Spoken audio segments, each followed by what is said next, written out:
So a little bit about economy. We're a female-focused community of empowered women backed by a financial platform.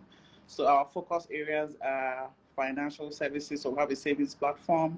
We do capacity building for women, this is part of our capacity building. We have partners like Amazon. We partnered with Amazon for a recruitment week. Amazon is trying to deepen their footprint in Middle East Africa. So we partnered with them. We partnered with Google for I Am Remarkable, which, they did about a couple of weeks ago, part of their Women's Month activity. We also have jobs that we offer to women, then opportunities. So yeah, that's some of our focus areas. And because we're at the forefront of conversations that affect women, thank you.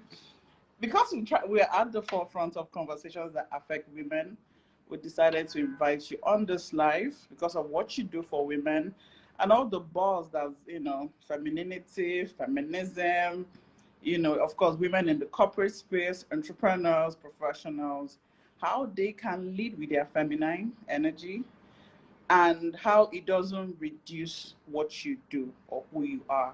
Because people think for you to be feminine, you have to be a placeholder, you have to be a doormat. So we're here to demystify some of those myths and just, tell people what does femininity or feminism mean to you. So over to you. I think maybe you should introduce yourself, then we'll start the conversation. Okay. Hi, everyone. So my name is Ekene, and I am a feminine leadership coach. I am the lead and founder of the Iconic Womanhood suite of programs. We have events. I've done a couple of events in Nigeria. We have a retreat, the annual retreat we do every year, the Iconic Woman Weekend. And I have two main ways that I support women. We have the Iconic Woman Mastermind, which is for leaders, feminine leaders. And, I love the capacity building that you're talking about. And so a lot of what I'm going to talk about today, we deep into in the mastermind as far as for leaders. But then I also have the Iconic Womanhood course, which is a personal development for women who want to reclaim their feminine, right, for themselves. So we have those suite of programs. And I'll tell you, I started this new brand based on, so this has been like 5 years. We've been doing Iconic Womanhood, but I've been coaching for about 10 years. And coaching work, I just found that so many women were, and at the time, that language wasn't very common. Now, feminine and masculine energy is kind of common, but at the time when I started to study it, it wasn't common. But I found that so many women were drained. They were struggling, or they were successful at work, but struggling in the relationship space, right? And they felt like I'm working and I'm doing well, but something doesn't feel good within me. And I help my clients find a new way to be and a new way to be successful. And I also had to help myself, because as a business owner, I also was driving my business, working hard. And then I found that I was feeling strange. I was feeling like something doesn't fit right? I knew that I was successful, but I also knew that I had to find a new way to do it. And that's when I discovered this idea of feminine and masculine energy and really started to reclaim my own womanhood for myself and started training my clients in that and using it as a coaching modality and life-changing, right, for everyone. People were making more money, more effortlessly, the love of their lives, feeling vibrant in their bodies. And even for me, my personal life, right, because I've had my own journey, and I'm not going to spend time talking about all of it. But, I've gotten lost. I started out feeling very lost, like I didn't know myself. Like a lot of us, we don't know ourselves. We know who we're told to be. Right? Say that no one teaches us how to be women. We're taught how to be women and how to serve like, and how to play the roles of quote unquote a woman. Be a good mother, be a good wife, be a good, server. Right? But we're not taught what womanhood really means. So I had to go and learn it for myself, reclaim it, and it has been a game changer. I feel happier in my body. I'm excited. I am, knocking on 50, and I feel joyful more than I've ever felt, right? So it works. And to learn about your platform. I was excited for what you guys do because I think it's so financial empowerment for women is everything, right? And just so excited about the work you're doing, and I'm proud of you guys. This is fabulous. Thank you. Yeah, I Thank always you. got to celebrate. All right. We need to get one too, so we can Come on. do it together. Do the little shake together. Okay. Thank you so much. That was a very powerful intro into the conversation. And thank you for hyping us up. We do this to empower women to, women should take space, not shrink. An empowered woman empowers a nation, empowers a community, empowers a family, and just empowers everyone. So, can you tell us what that word means? Femininity. Yes. What does it mean to you? Because sometimes something might mean something, but to you, it has a different meaning. So, what does it mean to you? Yeah. So, I mean, femininity for me, ultimately, right, is what it means to be a woman. That is feminine attributes, right? I wanted, like, when you sent me the invitation of the topic, and I do teach femininity, but femininity being taught by so many different people. Right? So femininity is a spectrum of what it means to be a feminine being, which includes feminine applications, Okay. but it also leadership. And I believe to do all of the above. We're called to be fully expressed, right? If we were meant to just be ornamental, which are the way people are teaching femininity, where it's about being pretty and, passive, which is ornamental, like a trophy, then why would God give us brains? He would just make us pretty.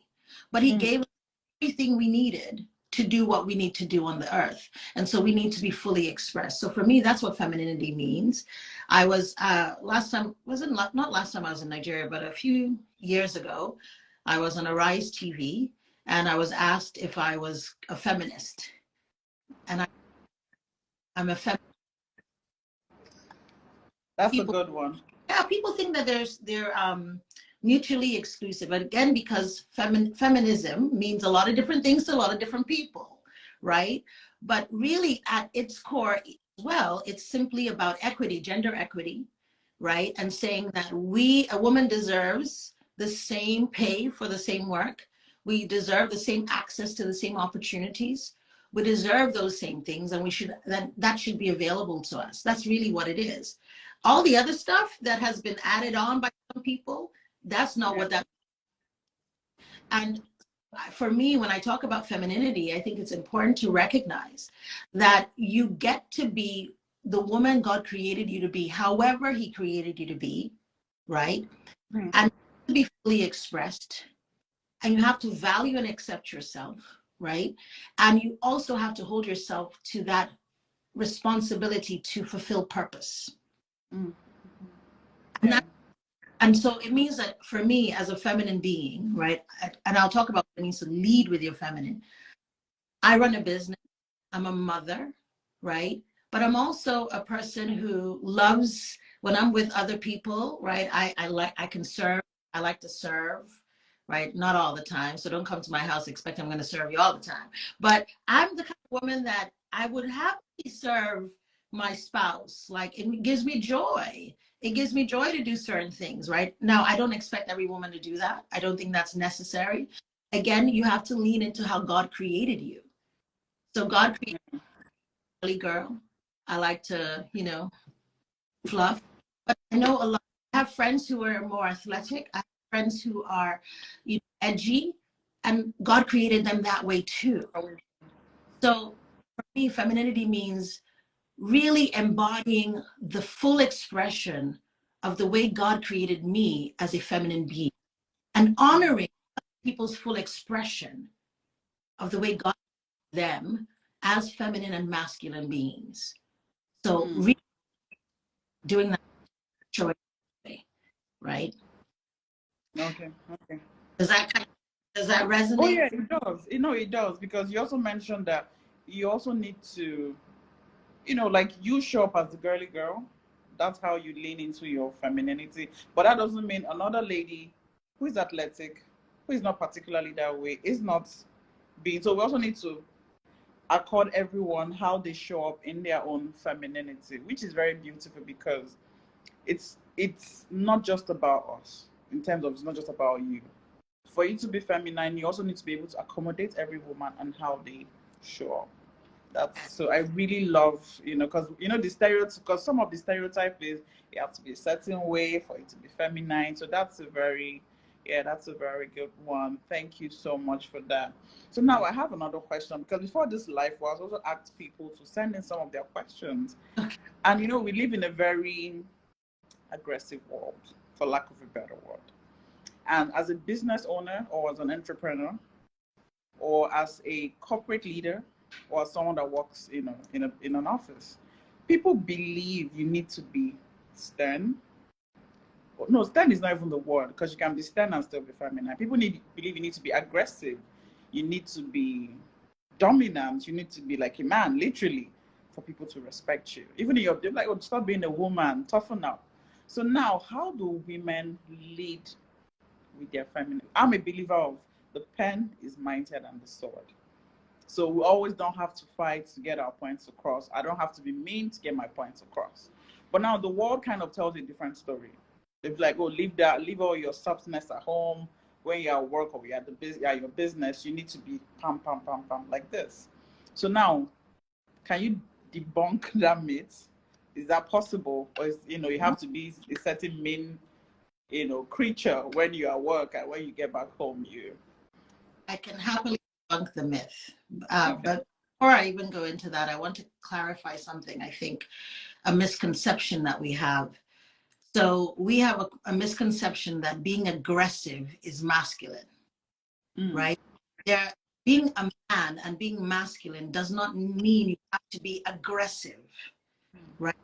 That is actually the way we've been taught to pursue success all around the world, is very often what people refer to as toxic masculinity, or I would call it wounded masculinity. So when that hyper aggressiveness is not necessarily what we should be attributing to men as a whole. Men, masculinity is that assertiveness versus aggressiveness. So that's between the two. Like, I'm not in a room trying to intimidate or attack or dominate. That's that wounded masculinity showing up. But when you meet a man who's very grounded in his masculine, he's not aggressive. He's not attacking. He's grounded. He's older, strong, and solid, right? Power. So I teach a course, right, in my mastermind, and it's game changing. I've taught it actually to men too. And you see the men like, really? And it's a course where I talk about leading with power versus leading with force. Oh, wow.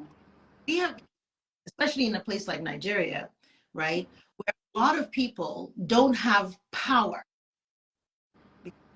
Feel disempowered, whether it's mentally, whether they think they're disempowered, or they are actually disempowered because of the way the structure works, right? So when you don't have a lot of power, you tend to lead with force because you don't have power. But when you see a man who has a lot of power or a woman who has a lot of power, they don't need force. The more the less you need to shout. The more you have, the less you need to be aggressive. And it's a combination of both power, as far as power you have maybe in an organization, or the financial power you have, or whatever kind of power you have, and your sense of personal power. And so what I help my clients do is understand how to reclaim their sense of personal power, because a person that doesn't feel empowered inside of them, whether they sound confident or not, will always come into the room forceful and try to dominate, and whether it's a man or a woman.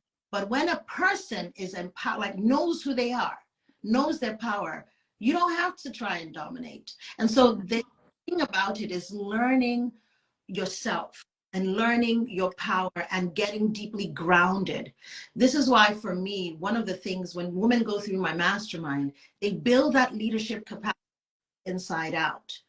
And they're not reading and learning from other people who have learned toxic practices, and they're and then going in and they feel like it's what is dog eat dog, and if I don't dominate, they would dominate me. That is a false paradigm, and I'm living proof because I've been in business for a while now. I've actually done business in Nigeria, and very occasionally I might have an issue with an Okada or somebody like that, and I'll start shouting.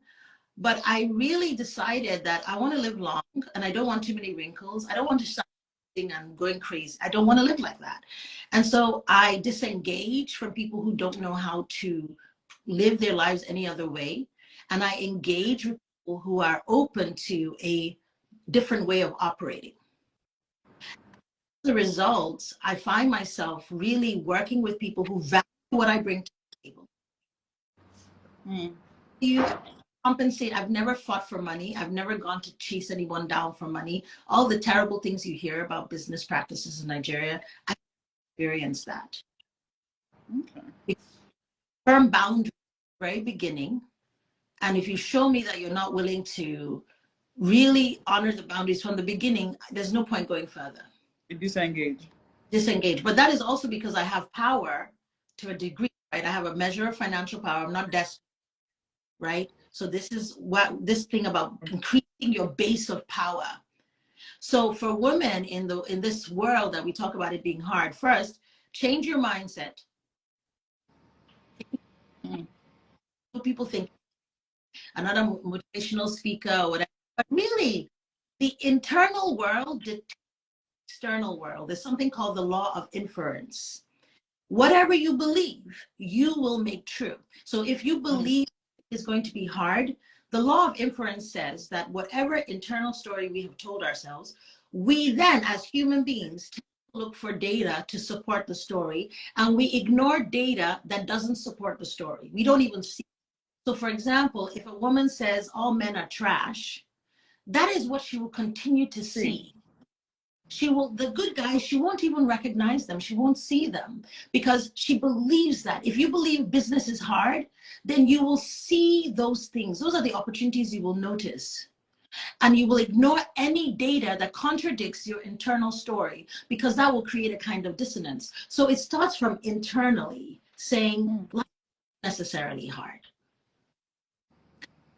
People, I don't have to be aggressive. I can be myself.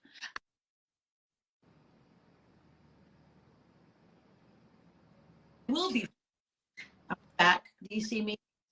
Yeah, I can see you. Okay, sorry. I have a timer on my social media saying you're not on more than 20 minutes at a time. So it came up saying. All right. That's a good one. So yes. So as I was saying, you have to really dictate for yourself internally, right? And then it will dictate to your external world. And I know it feels as that's not true, but it really is true, and we've seen it happen over and over again.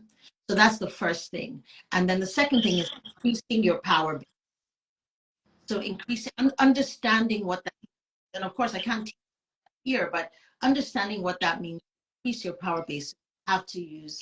You don't have to use force so much.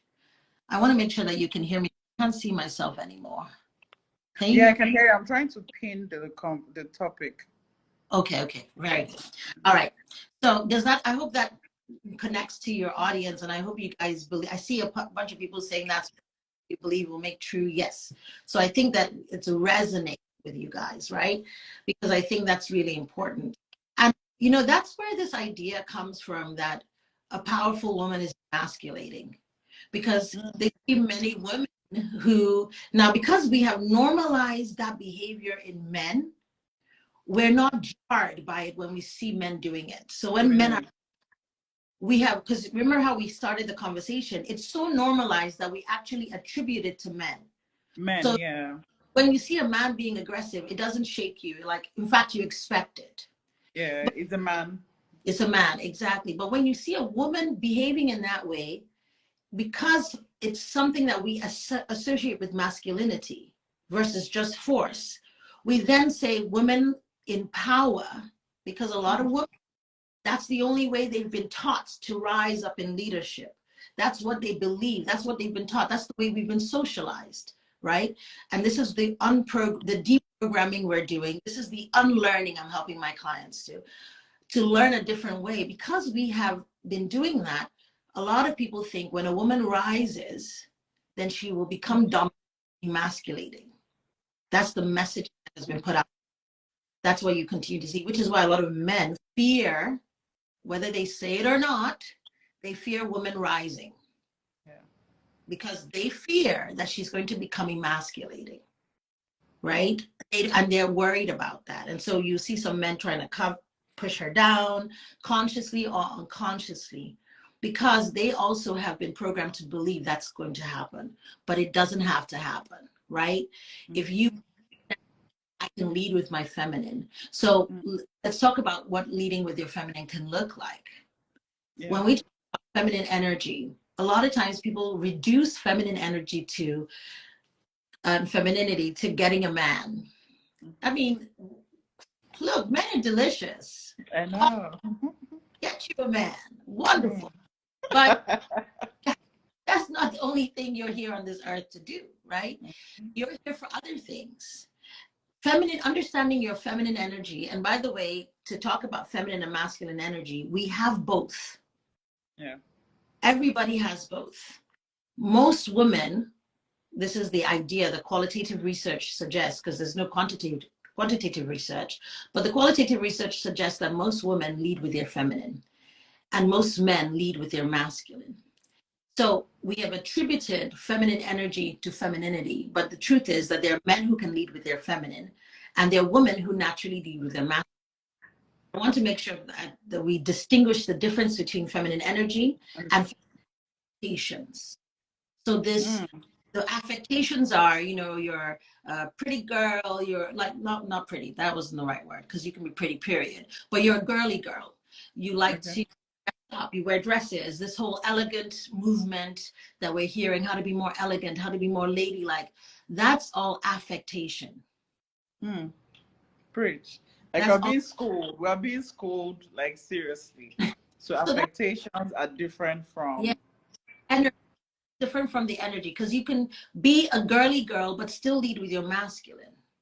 And you can be a man who is a masculine man but still lead with your feminine. And I'm going to break down this for really quickly, right?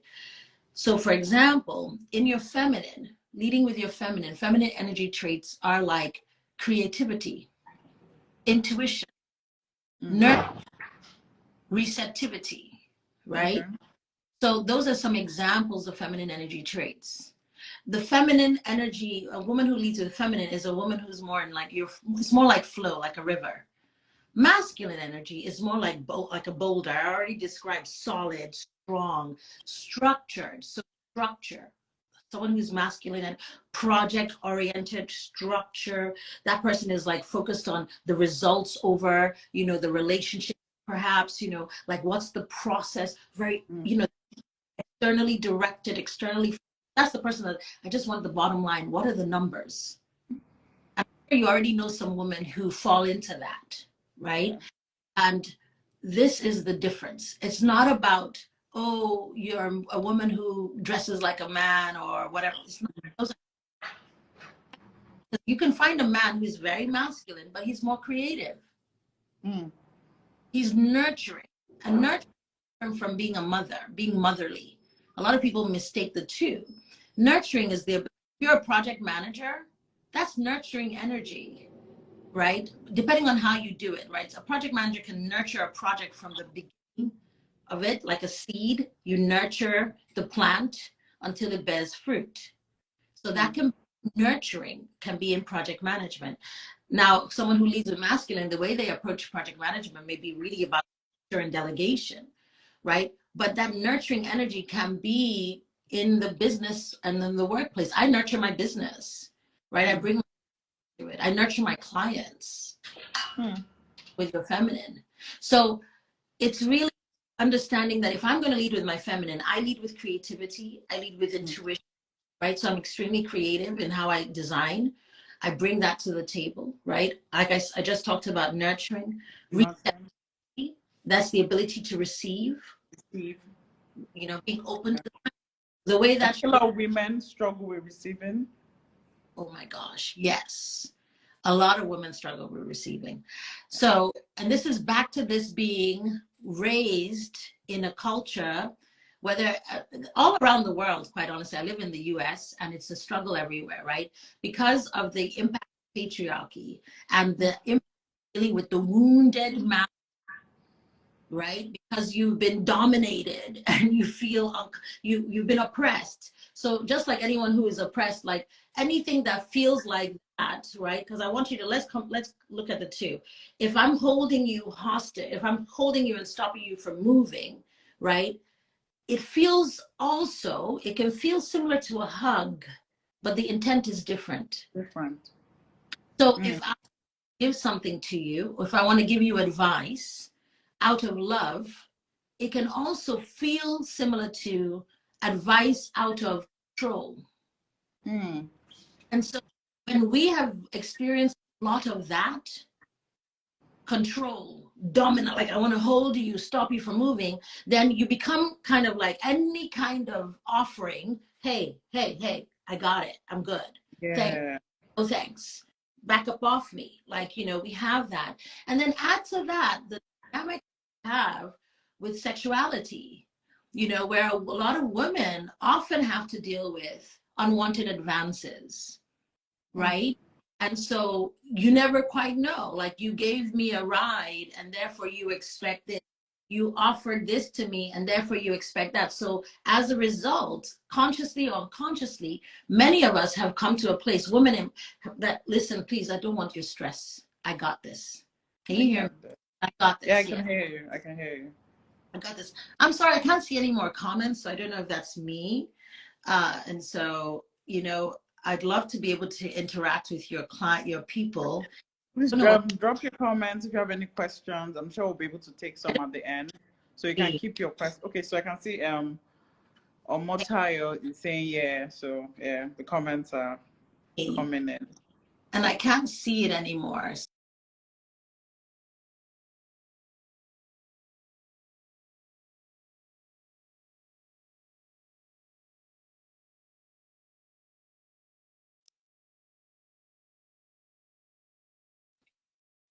Can you hear me?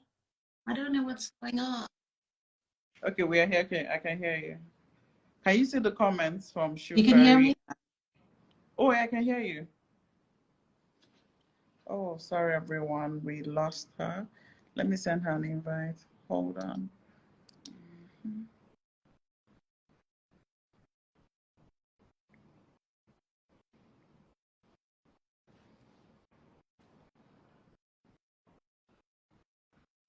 Back. Okay, you're back. Apologies. I don't know what happened. Okay, but we can hear you now. All right. Hi. Okay. So what we were talking about, we're talking about receiving. Yeah. And so many of us struggle to receive because historically there's been wounding. Personally, have had wounding. But the challenge with not being able to receive it, it really blocks us.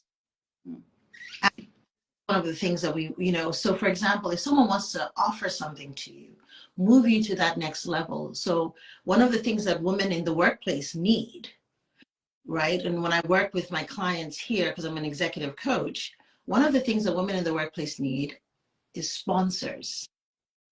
You need Career sponsors, yeah. career sponsors, even in business, sponsors, Yeah. right? But here's the thing, because of the way the world has been structured for so long, right? Many of the people who are in positions of power are going to be what? Men.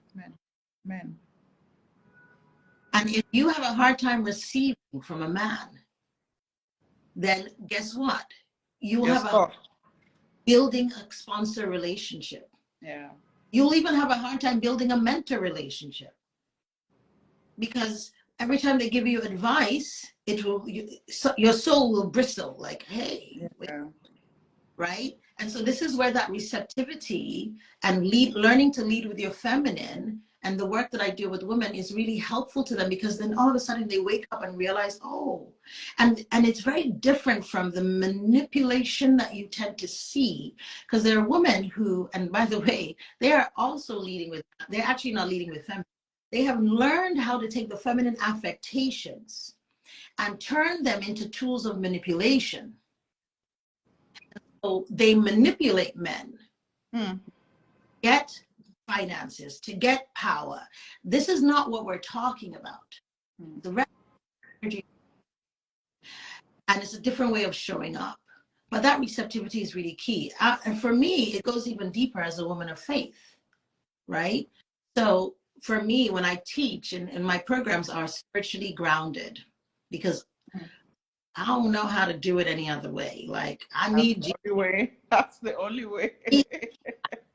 I'll do it, but for me, without God, I could not show up daily. And I've had so many successes that I can attribute to grace. And one of the things I talk about in my programs is demystifying these things like grace and faith, these spiritual concepts, because there is they're strategic. They're just mystical strategies.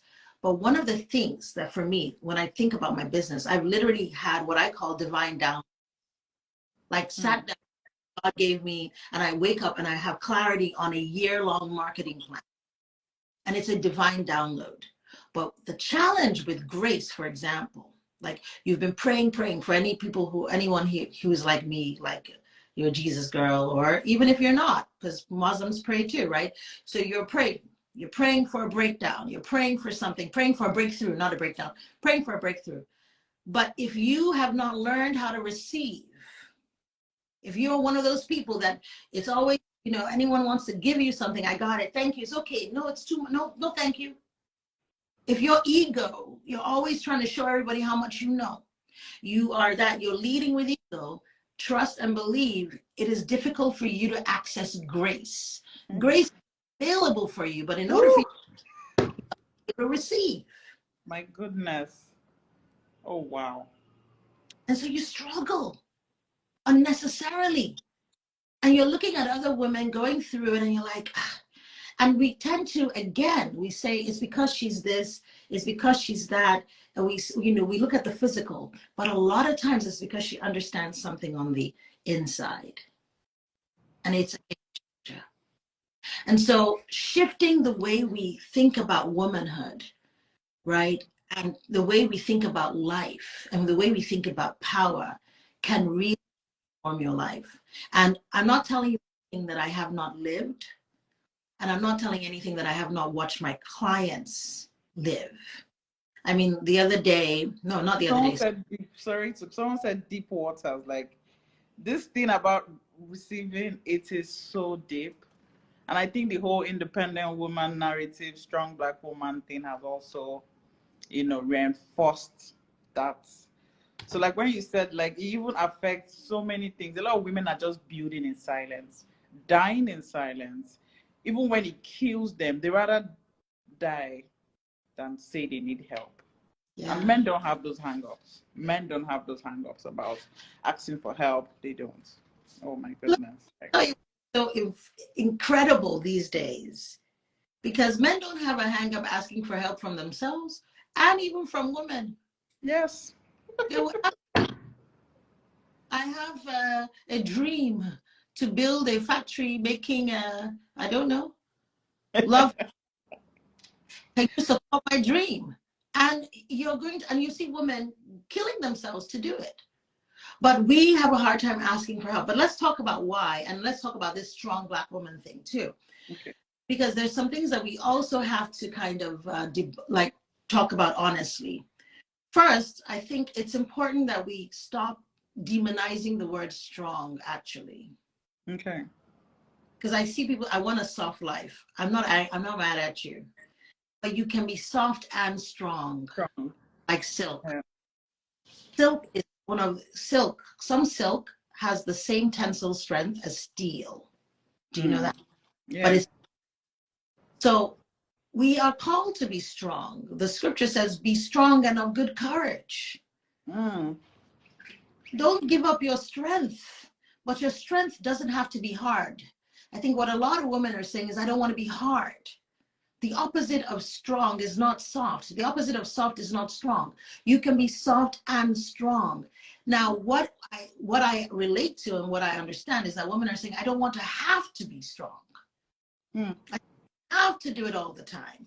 I get that. But the reality is that the world we live in is unbalanced, unfair for now, right?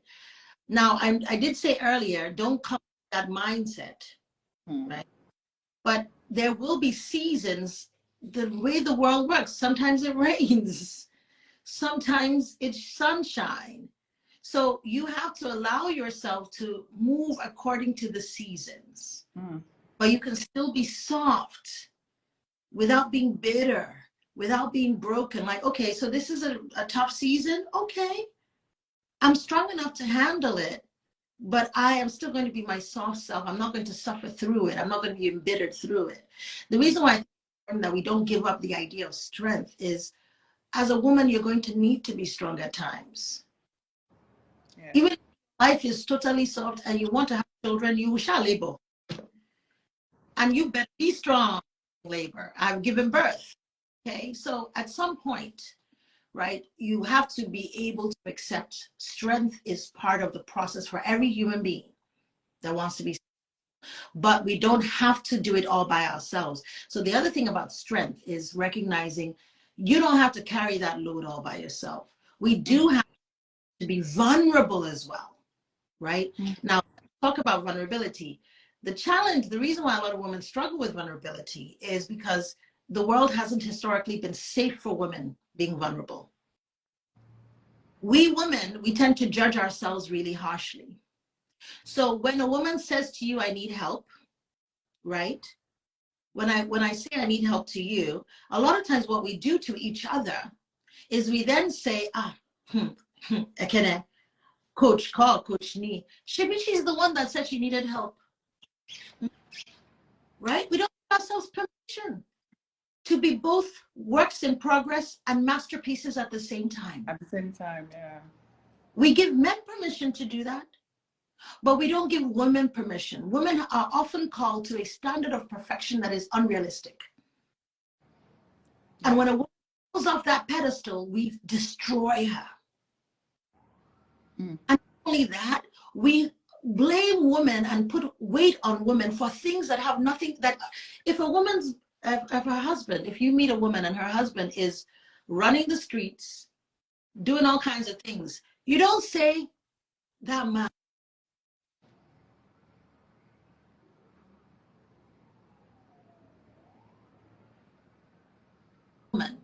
Sorry, my 20-minute thing came up again. we I say, guess as much, yeah. yeah. So we say that woman. We say that woman, look at her, and we shame her Not the man. for what the man is doing. Man. So we also have to create an environment as women of compassion, of acceptance, of valuing each other and ourselves. We have to stop wearing coats of shame that don't belong to us. We have to have that ability to say, yeah, I am powerful and I'm also a work in progress. We have, if we don't do that, then of course we then contribute to a society where it becomes difficult for women to be vulnerable. Mm. Because you can't ask women to show their soft side of themselves and then you stab them in it. Because that's what, so we have to create safe spaces. So every year I have a weekend retreat. Retreat. Yeah. And one of the things that is remarkable about the retreat, why women keep coming back, they keep coming back. We have people who've flown from Nigeria. We have people from all over. And when they come into the room, it is important that you leave your pretensions. You come into this space and it's a safe space. You're cared for, you're loved, you're honored, right? And that's it is critical for each of us, right? And so when you come into that space, you have women who are highly accomplished and you have women who are starting out. But we're all, no one is sitting too high and no one is feeling too low. And you're loved in the space. Now we also will, there's some truth telling. It's not harsh. We don't do harsh because I'm a coach. So when you come into the space, you're also asking for coaching, right? So we support you in rising to your highest self. We support your highest self. So it's important that we acknowledge those things around what it means to be a feminine being and this business of asking for help. So one thing that all of us can commit to right now is not only should we ask for help, but when someone asks for help, honor them. If you can help them, help them. If you can't, don't devalue them because they need help. If you see a woman struggling, don't go talking about her, devaluing her because she's struggling. Yeah. We have to have more empathy for each other. And when we do that, we will begin to create the kind of world that we want to live in. Thank you so much. That's so good. That's so good. So another question we got was, so a lot of us were not brought up in ways we don't even know how to be feminine. We don't know how to embody all this. Actually, we've also been brought up in a home where, you've just been told to toughen up, right? So what can women do that will help them stay grounded, despite, whatever is happening around them, stay grounded in their feminine power? What can women do daily? Well, you can take my course. No. Definitely. In addition to taking your course. But and I'll say why, and I'll point out some of the things that I highlight in the course. The first thing that you do when you take my course, the first module is called self-mastery. The reason why, if you're going through the world and you're always triggered by everything around you, right, is because you're not self-possessed within yourself. The more self-possessed, the more you are, and the more grounded you are, you've done your work, you've unpacked things. I can't see your comments, so I don't know what. So please in. I like that. Comments. Unfortunately, I don't know. My sister has gone crazy, but you want to share? You can't be laughing alone. You have to share, right? Oh my goodness. The more grounded you are in who you are, the more you know yourself. You know why you show up the way you show up. A lot of us are carrying around emotional baggage that we don't even realize we're carrying around. Wounds that happened when you were 6 years old, 10 years old. You have things that are happening within you. So for example, if I see you today and I say, you're Chinese, right? Are you going to get angry or get upset? You're going to be like, are you okay? Yeah, I'm worried about your sanity. Because you're very clear that you're not. So if you are constantly triggered, if something someone says is triggering you, it's not just what they said, it's something that is your inner anger, there's something happening internally. It can only hit against something that's inside of you. And so you have to be willing to unpack all of that stuff, right? You have to be willing to get clear on who you really are. The more clear you are on yourself, the more grounded you are, things can't pull you apart because you become really integrated into yourself. So that's the first piece. That's self-mastery. When people go through that part of the course, people write me, and I've had women, I've had pastors, I've had psychologists, I've had doctors, I've had lawyers, all kinds of women have taken this course. I've had young women in their 20s, I've had women in their 50s and in their 60s take this course. And when I tell you that, number one thing that they say is, I had a good cleansing cry. I cried. I saw my younger self. I remembered what happened to me. I cried for the things that happened to me that I never cried for, that I needed to let go of. That is a huge part of it, right? So that's the first piece. The other thing I talk about is getting to a place of acceptance for yourself. Like, this is who I really am. So many of us haven't been allowed to even explore ourselves. We haven't been allowed to say, this is really my real self. I am this kind of person. I am someone who just loves, I'm an artistic person, or I'm an introverted person, or I am a gregarious person, right? We may have inklings, we have a layer of it, but at our deepest core, we often don't. And I'll tell you one question I ask most women that stop, right? I say, what do you really want? And not authentically answer that question. They may say generalities like, I just want to be happy. I want money. Okay, but what does that look like? I want to be successful. What is, most of us aren't clear on that. When you get clear on some of these things, your natural way of being as a woman will show up.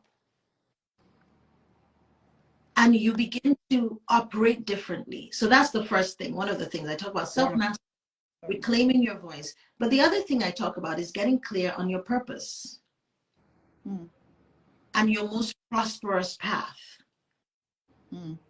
Links to of economy, right? Because I personally, I don't believe in being broke. In fact, I'm so averse to brokenness that there's a song that's going around now that today I was thinking about that song. It's in Nigeria. I said, what's the song? It's a popular song. If I'm broke, now your business. I said, For like it. it's a fun song, but I changed it for myself. I said, if I'm rich, now my business. I refuse to profess brokenness over my life in any form whatsoever, right? So I talk about like finding your most prosperous path. And your most prosperous path, I believe that God is so good that he built into us a divine, it's in our DNA, our authentic way of being is going to be your most prosperous path.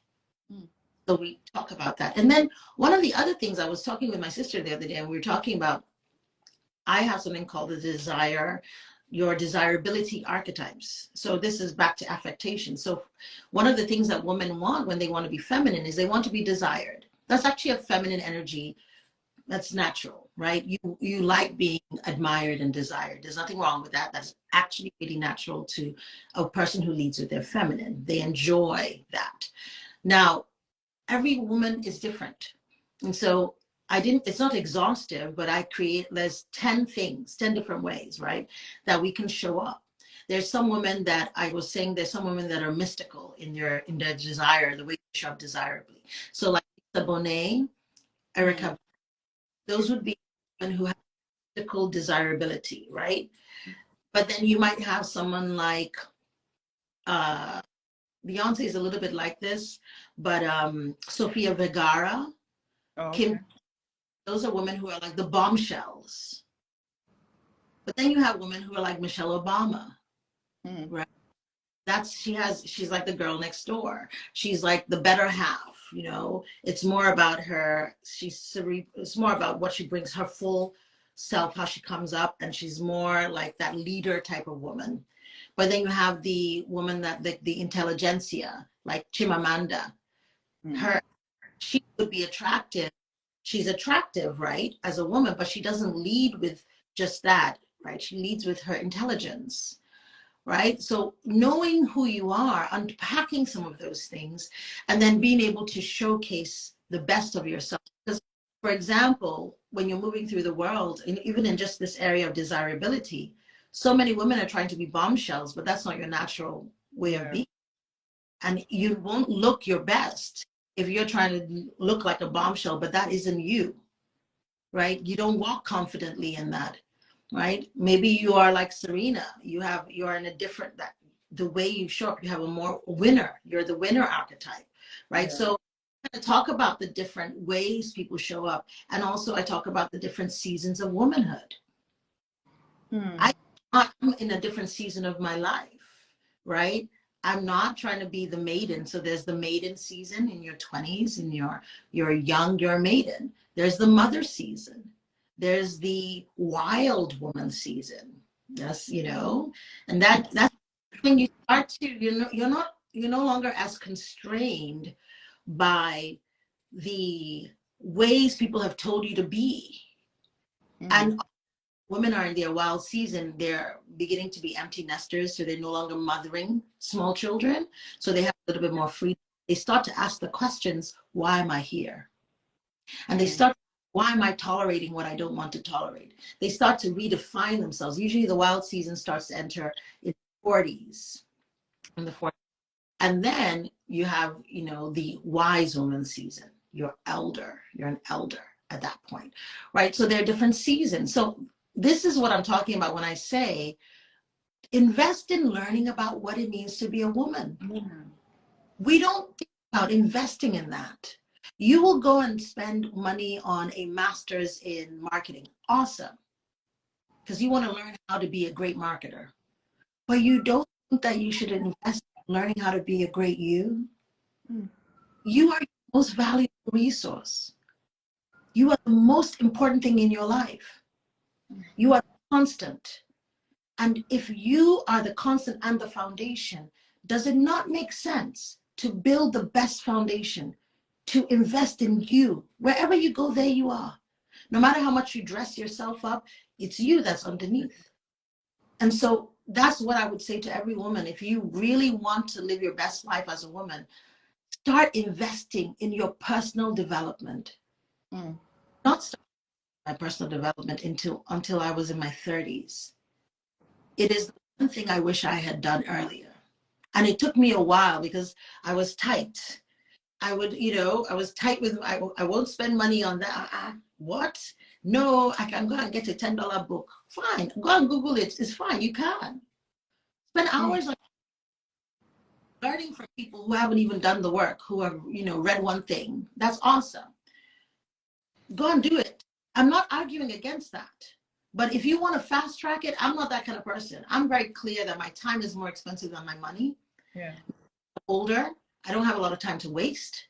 And I'm very clear that I want the best quality education. So if I know that you can give it to me, or this program or this, I invest in that. Invest in yourselves, not just invest on yourself. Invest in yourself. I have nothing against luxury items, like a good luxury item, but I am the luxury item in my life.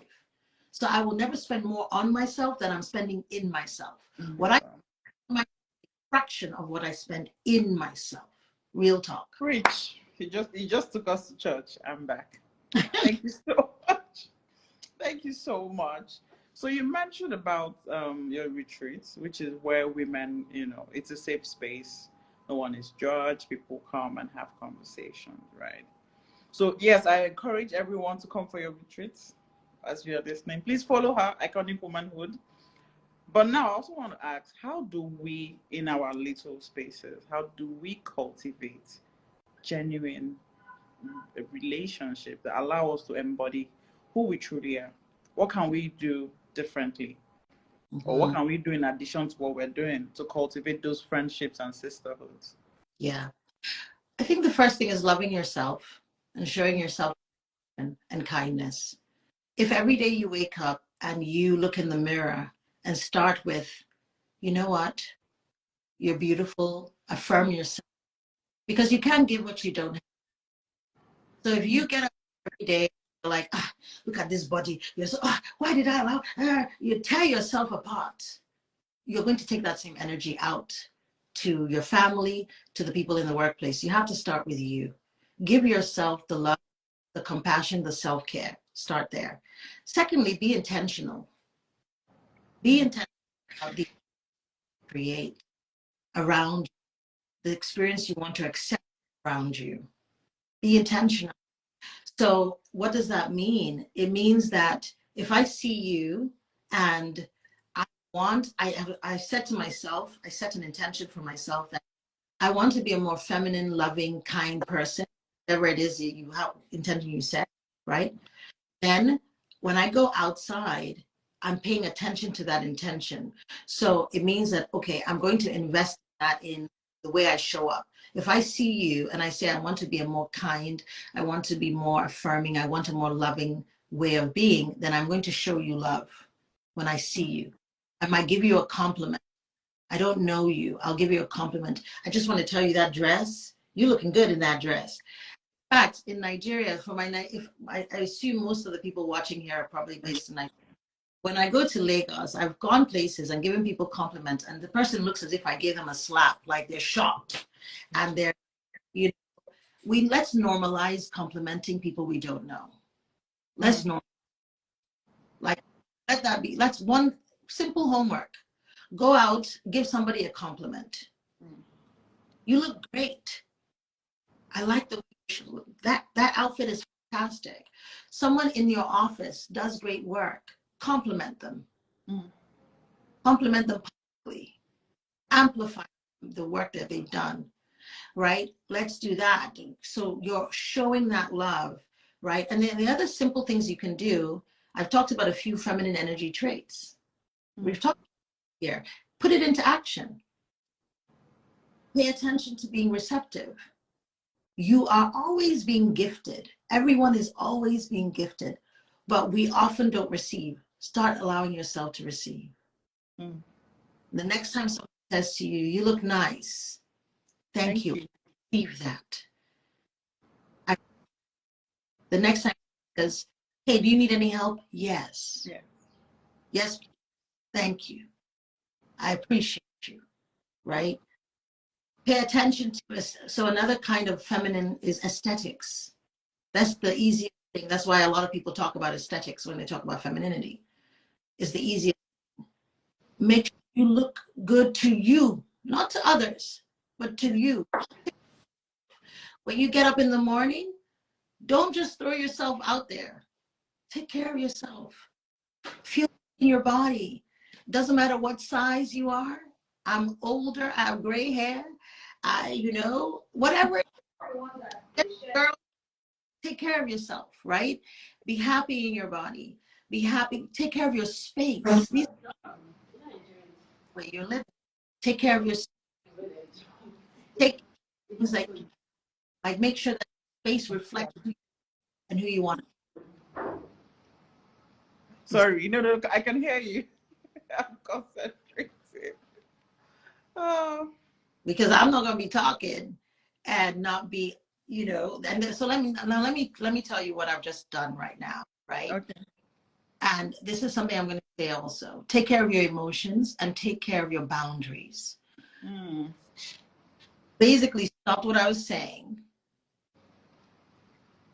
and inviting you to fully engage in this conversation. Yes, because you noticed I was distracted for a minute. And if you continue distracted, I would disengage from the conversation, right? Yeah. I value my time and I value your time. Yeah. But a lot of us women, we don't stop and say, hey, what's going on? Right? You don't have to be angry. You don't have to get irritated. Because a lot of times we won't say, hey, you seem distracted. I'd like your full attention, please. Instead, we will be brewing inside. And then you can start showing up and using covert ways of your anger because we haven't, or whatever it is, you get angry. I wasn't even angry. Hey, hello? But if I hadn't said that, a lot of us don't do that. We don't, and that's a boundary saying, please, I'm on your program, okay, right? And I'm not trying to talk, I'm not, I hope you know that this is not about No, you. but I get but it's so good, it's practical. Yes. So it's just a perfect example of what you're saying. In a very simple way, we don't set boundaries.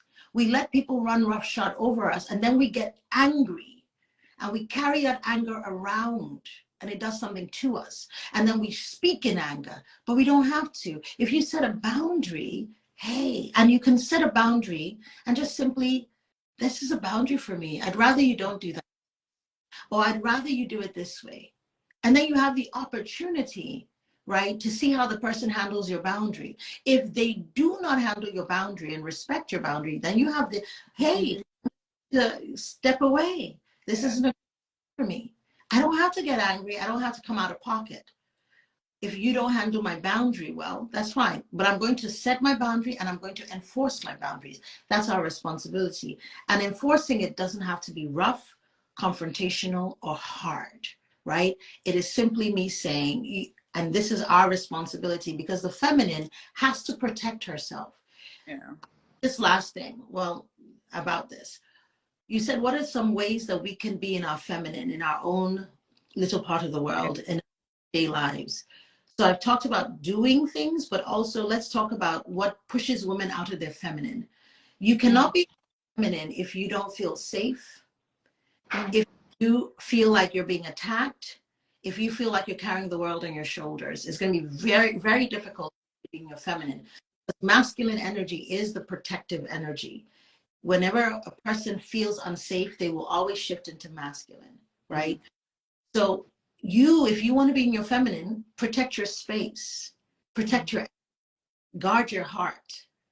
So for me, I will not engage in relationships where I feel like my heart is being broken. Whether it's a friend, no matter who it is, I have to disengage because it's my job to protect my heart. I'm the only one that can do it. The other person may be acting out of their own brokenness. I can have for them, I can forgive them. But if you keep, you talk anyhow, you're hurtful. Okay, I get that, but I just can't be there. Yeah. If I've told you, hey, if I've inquired, like, what's going on? The way you talked to me was kind of like, I found it hurtful. Is everything okay? And then you're still, okay, right? Then that's simply, it's not safe for me to be here. It's going to be difficult for you to be in your feminine if you continue to allow yourself to be connected to toxic places, people, and processes. So if you're in an organization that's toxic, I saw the recent conversation about toxic bosses. Bosses, yeah. And I'm about some of my people, like, listen, I have to sit with myself and say, okay, you can't lose your temper. Think about it. Because I'm not perfect. We all fail. But you have to be willing to grow. So this is not saying I'm going to cut you off the first time you do something wrong. No. But you find out, inquire. And if that person is willing to grow, that's separate. But if they're not willing to grow, if that organization is not willing to put some changes in place, then you need to start creating your exit strategy because you're never going to be able to be your best self in an organizational structure that is toxic and unsafe. So the second thing is, this is related to her economy. Get your money together, honey. Like let's talk about entrepreneurship. Let's talk about investing. Yeah. Because you will find it difficult to be in your feminine if you are struggling for money, because that money struggles shift you into masculine, because masculine is the provider energy too. So that's why you meet some women when the more money you have, the more comfortable you are financially. Like the softer, the softer they become. Yeah. Like, hello, you're just chilling. But someone who is, thinking about bills, you say, hi, how are you doing? What is it? What do you want? They cannot say because of the money. And women don't like to talk about money. And so this is one of the reasons why we struggle is, one, we don't like to accept that we need to talk about money. We don't like to accept that there's nothing unfeminine about being money focused. There's nothing unfeminine about being a good businesswoman. There's nothing unfeminine about saying, this is the value I bring to the table, and so therefore, here's what I charge. There's nothing feminine about it. You can practice saying it in the mirror. That will be $10, please. Practice saying it in the mirror. You can put a little flourish at the end if you need to, whatever. But be honest about the kind of money you need to live the quality of life you desire. Oh, yeah. Being honest about it, and then sitting with yourself and saying, I have the ability to create that wealth within me. You do not need to start thinking, which man do I need to latch on to get that money? Yeah. And I tell you why. I'm a mom. I've mothered 2 girls. One is a young woman, the other is a teenager. They're girls. I would never tell them that they should plan their lives around getting a rich man, because that is the recipe for financial abuse. Hmm. If you allow yourself to be in a relationship where you're completely disempowered, this is not to say they're not some wonderful men that can love you, honor you, and be the provider. Nothing saying that. But you don't want to be financially disempowered. I don't believe that. I can't honestly, in good conscience, tell you something that I would never practice myself. Your money. This does not mean that you guys cannot come together and have a more traditional role if that's what you like. This does not mean that men cannot be providers. That is nothing, not what I'm talking about. I'm saying if you allow yourself to be disempowered in any way, shape, or form, whenever someone has power over you, it is an opportunity for abuse of power. Mm. So it helps you and helps him if you are someone who is mindful about bringing in money. Also, it protects your family because when you have one sole provider, and this doesn't mean that every woman has to work outside of the home. There are many women that don't work outside of the home that are great investors. Yeah. They don't do, when you see them, they look as if they're living the life of leisure because they figured out passive income streams. So if you are, in a lifestyle where you have someone who's paying for things, use your, get on her economy and invest. There are a lot of, figure out how to like elevate, right? That's the other thing. Pay attention to your money. It helps you being your feminine. Pay attention to your, right? Your safety, protect yourself, guard your heart, guard your space, enforce boundaries, and then take care of your money. Don't outsource your money to other people. Don't outsource your financial responsibility. I don't like dealing with money. I really don't. But I have to force myself. I literally put it in my calendar, and it comes up once a week. Focus on me. It comes up, and I have to pull up my profit Oh and loss. yeah, that's so good. I have to pull it up. I have to pay attention to what money is coming into my business and what money is going out. I have to pay attention to what's coming into my household and what's going out. I am not naturally like that, but it is my responsibility to be like that so that I can be more in my feminine. Yeah. Thank you so much. The amazing thing is when you came on live, I was like, 1 hour is not going to be enough to unpack the gems that you always serve all the time.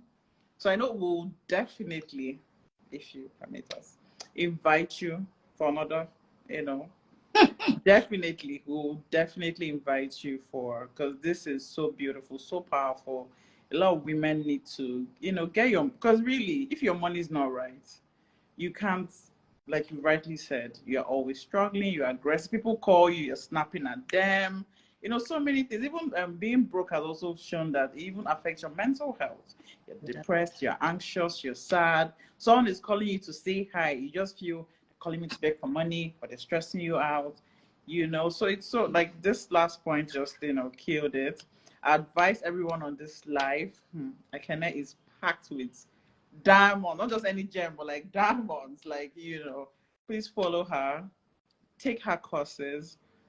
Definitely, by the grace of God, we'll invite you for subsequent sessions because this is a conversation we just, because our economy, we also try to empower women financially, mentally, because a lot of this transformation has to start. Women need to just believe and, start from the inward woman and just shine. If you believe you will never have money, you will never have money. Real So talk. also trying to unlearn, women should just unlearn all those biases about outsourcing their monies, not looking at their money. You know how women just flow through things. And even in business, women are not very, or rather, there's this thing going around that women are not very thorough. So we need to focus on everything that we do. Be intentional. I love that gem that you dropped, that women need to be very, Sorry, I you was want just to I felt like, let me just say this because about the money. I hate looking at money. So I hired a fractional CFO for my oh, business. right. So invest in whatever help you need. I just wanted to point that out to Oh yeah. help back and stay on track. Oh So, yeah. Thank you so much. Thank you so much. I know I saw a question though, but I don't know if you have time. Let's take one.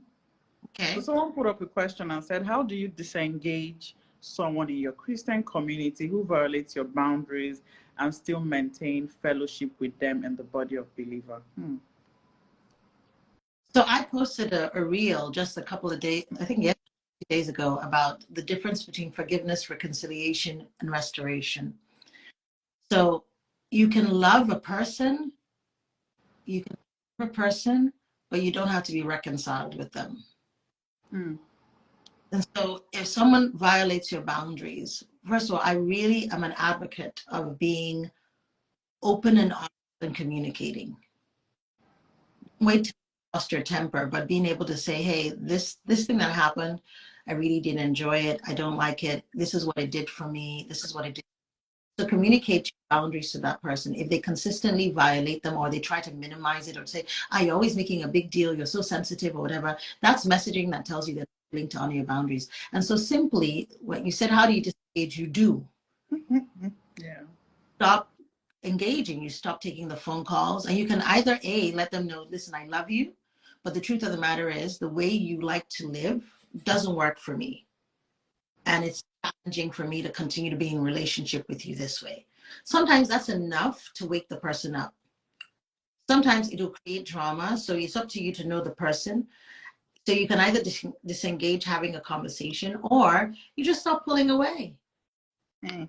You know, again, it's just like, I don't want to have this conversation. I don't want to deal with it. I don't want to handle it. Just stop pulling away. You have to give yourself permission to disengage, and you just do. And it doesn't have to be drama. When you see them the next time, you say, hey, how you doing? Right? Or you just hello. You don't have to fake it, right? You love them, pray for them, but you don't have to be in community with people who keep breaking your heart, breaking your soul. You don't have to do that. Okay, I think that's it. Thank you so much, Ekene. It was so good having you. Thank you. Thank you for honoring our invites, and hope to see you again. Follow her page, Iconic Womanhood. We'll also put up the live video for people that want to watch the replay and also tag you in it. Thank you so much for what you've done for economy and the female community. Hope to talk to you soon. Take care. Bye bye. Bye.